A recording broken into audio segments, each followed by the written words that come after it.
Welcome to the Banker Lamp. Please enjoy the video. In this video, I will explain how to replace a Nissan Frontier tailgate handle.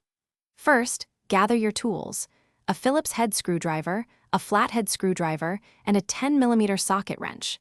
Make sure you have the new replacement handle ready. Working in a clear, well-lit space will make the process much easier and safer for you. To begin, open your tailgate and carefully remove the inner access panel.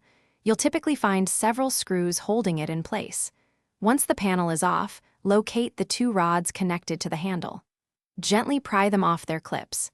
Then, unscrew the 2 or 3 bolts securing the old handle to the tailgate. Now, take your new tailgate handle and position it in the opening. Secure it firmly with the mounting bolts you just removed.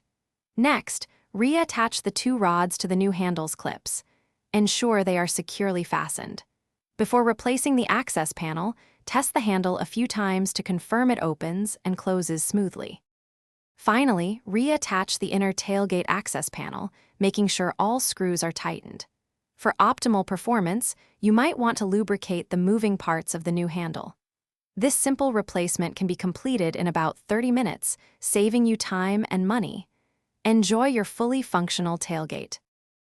Thanks for watching. If this was helpful, leave a like and consider subscribing. See you next time.